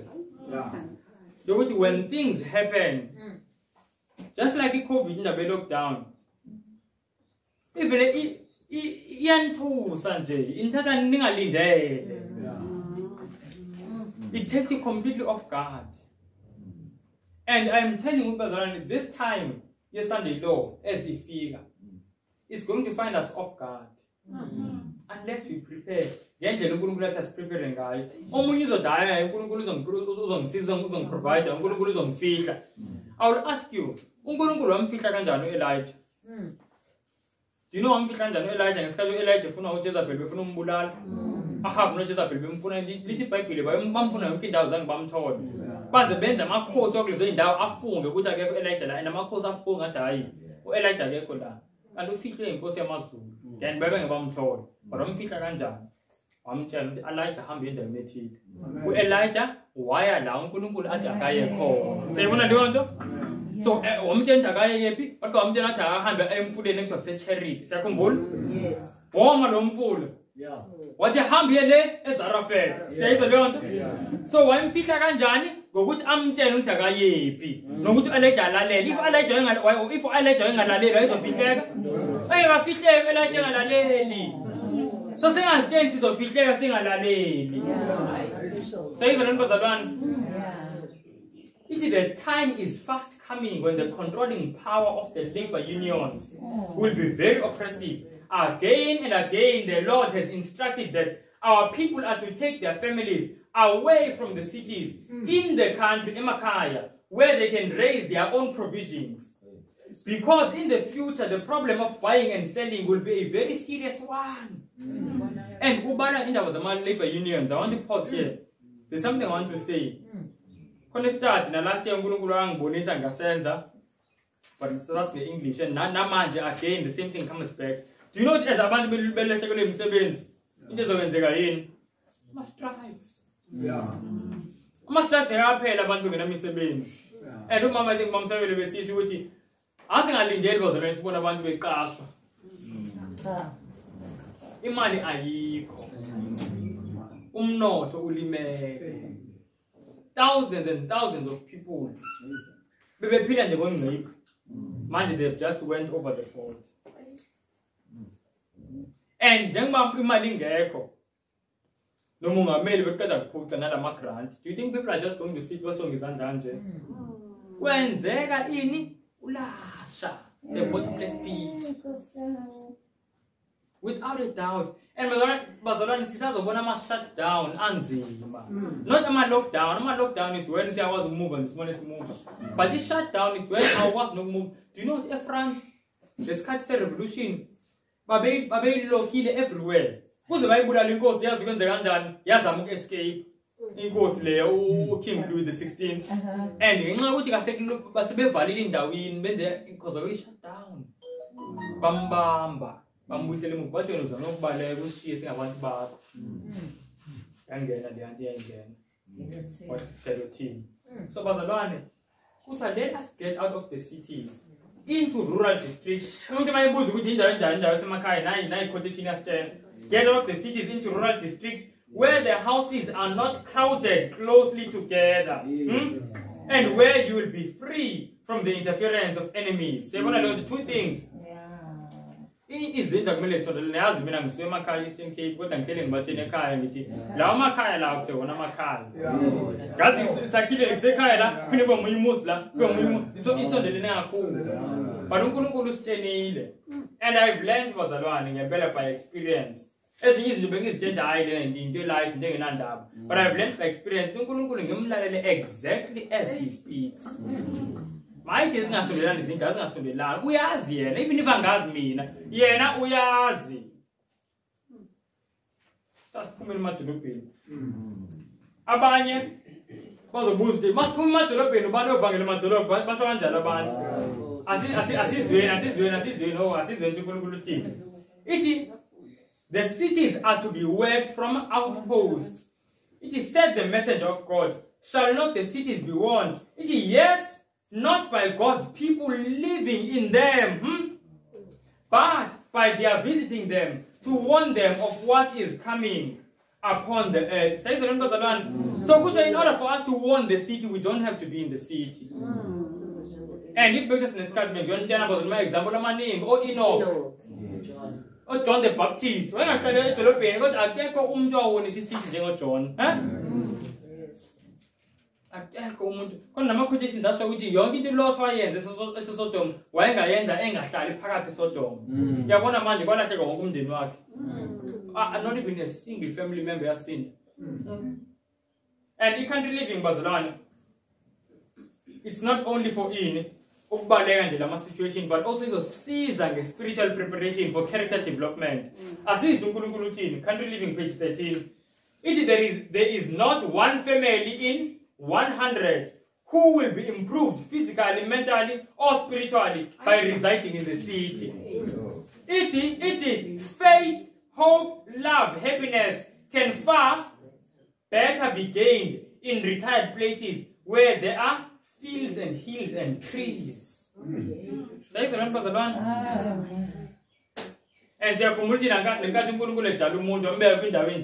with fields, hills and trees. So that do you not imagine my cities? In the Sibona, Sibabaza, Indalo, Yaban, Simas last body bridge there about Bayaka, who are the modern Sibabaza, Uktani Bogabantu. Asibabaza Uktani Bogumtali. That's why you call it Naneganji, say one of the but oh, Isaiah, but my Bonuan, the Logan Nyakas, the Dunga Nyakas, that's it. La Manda Anyaka, Seulan, the Saint Lutali, who's a big man, the Logan Yama waves and move. Another nipple is a man. I'm away from Haye. Actually, a manga. Avuti silanga little good and the other bank said to use it. The one man is to give the windows of band, he pays to the Uncle. So, saints, yeah, that's just the message. And with a sister now. This card is pelil. What must we do? We need to leave the cities and we need to prepare character-wise. The most important preparation is true character. But if uhleli emakhaya unaluthando unenzondo usabambe amagrudge awuthetheleli, we are going to get the mark of the beast usemakhaya. But we need to leave the cities. Why? Ngoba zona if asiwashiya amadolobhe sizoze siphoqeleke ukuthi samukele uPaul wesilo ngenxa yokufuna ini ukudla. And also nama labor unions bekhulunywa ngawo manje. Nale revolution ayisenzeke eFrance kuthiwa izophindisa so sengithi zonke izinto abazalane kungathi yonke into iyasikhipa kanje. Athi yonke into iyasikhipa kanje. Athi sesivala yosithatha yeah. Ake sivaleni la abazalwane yeah uNkulunkulu asisize silalela ilizwi lakhe. That's all I'm pleading. Ifaith ile yonto ukulalela lento ekhulunywa uNkulunkulu nje kuphela. Ukulalela lento ekhulunywa uNkulunkulu. And bazalwane nayi nje isilanga esilangazelelayo sonke Jabuka wesibhakabhaka. Jabuka wesibhakabhaka. Sekuyisikhathi esifishane bazalwane. Sibambelele ngempela. Yeah. Hey. Singathobisa amakhanda. Akazi abakwazi ukuguqa, bangaguqa. Abathobisa nje amakhanda singathobisa nakhona sivale ngomkhuleko.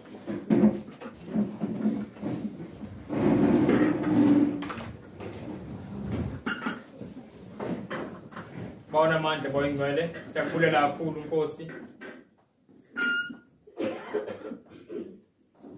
kakhulu Nkosi ngento esiyifundayo.